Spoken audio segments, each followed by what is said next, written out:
안녕하세요. 오늘 저희는 김영주 목사님의 8월 3일 주일 설교 말씀을 좀 더 깊이 파고들어 보려고 합니다. 로마서 강해 시리즈, 교회 다니며 가장 중요한 것 중 세 번째 시간이었죠. 판단을 뛰어넘는 복음이라는 제목이었는데요. 네, 맞습니다. 로마서 2장 1절에서 11절 말씀이었는데, 이게 참 우리 신앙생활하면서 쉽게 빠질 수 있는 함정, 바로 판단의 문제를 다루고 있어서 중요합니다. 맞아요. 특히 믿는다고 하는 우리 안에서 이게 더 교묘하게 나타날 수 있잖아요. 그렇죠. 단순히 판단하지 마세요 이런 윤리적인 차원을 넘어서 우리가 왜 남을 판단하게 되는지 그 뿌리와 복음과의 관계를 좀 근본적으로 생각하게 만드는 그런 설교였어요. 그럼 그 핵심 내용들을 좀 더 자세히 들여다볼까요? 네, 좋습니다. 설교 시작이 로마서 2장 1절, 그러므로 남을 판단하는 사람아, 이걸로 시작하잖아요. 네. 여기서 판단이라는 단어의 의미를 딱 짚어주시던데요. 네, 그 부분이 중요해요.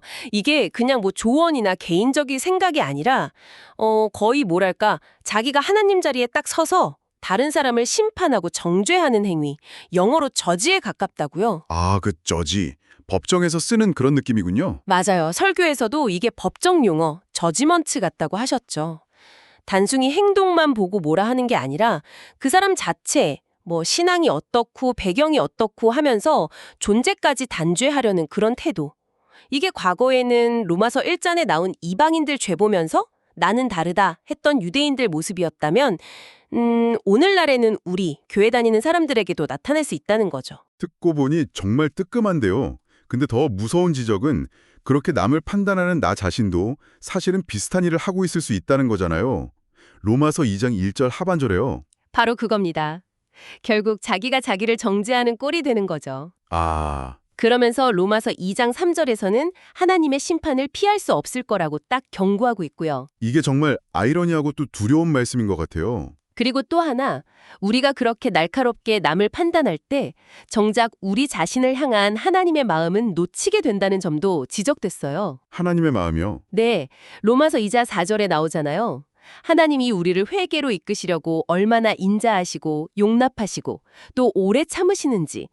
근데 남을 판단하는 건 이런 하나님의 마음을 멸시하는 거라는 거죠. 와, 나한테는 한없이 관대하면서 남에게는 엄격한 잣대를 대는 것. 그게 바로 하나님 마음을 멸시하는 거다. 와, 정말 깊이 생각해 볼 문제네요. 그렇죠. 하나님은 진리대로 또 외모가 아니라 중심으로 공의롭게 심판하시는데 우리는 자꾸 자기 의에 빠져서 남을 정죄하려고 하니까요. 그게 결국 로마서 2장 5절 말씀처럼 스스로에게 하나님의 진노를 쌓는 행위가 된다. 네, 그렇습니다. 자, 그럼 이렇게 심각한 판단의 문제에서 벗어나려면 어떻게 해야 할까요? 설교에서 제시된 방향들이 있었죠? 네, 크게 한 세 가지 정도로 정리해 볼 수 있을 것 같아요. 첫째는 내가 심판자가 아니라는 걸 인정하는 거예요. 최종 판단은 하나님께 맡기는 거죠. 아, 모든 걸 아시고 공정하게 판단하실 하나님께 맡긴다. 로마서 12장에서 원수 갚는 것도 주님께 맡기라고 한 거랑 비슷한 맥락이겠네요. 맞습니다. 그리고 두 번째는 이걸 정말 깊이 생각해야 하는데요. 바로 나를 향한 하나님의 그 인자하심, 용납하심, 오래 참으심을 기억하는 겁니다. 로마서 2장 4절 말씀이죠. 내가 얼마나 큰 용서를 받았는지를 깨달아라는 거군요. 네.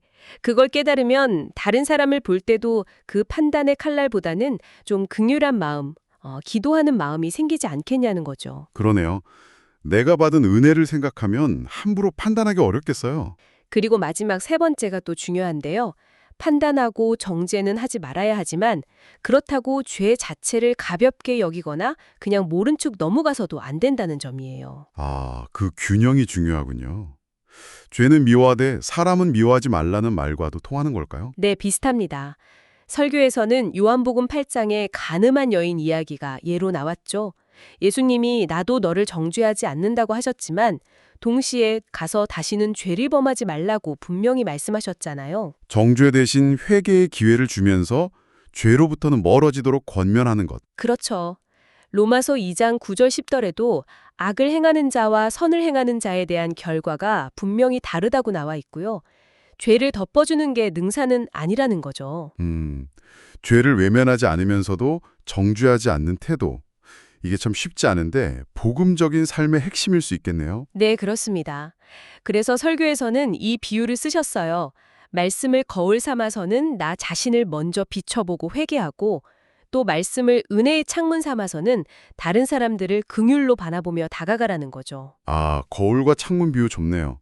나에게는 엄격하게, 타인에게는 은혜롭게. 네, 결국 종교적인 모양만 갖춘 사람이 아니라 정말 속사람이 변화된 거듭난 하나님의 자녀로 살아가라는 그런 메시지였습니다. 오늘 이 설교 내용을 다시 짚어보니까 우리 안에 그 판단하는 마음을 정말 정직하게 대면해야겠다는 생각이 드네요. 맞아요.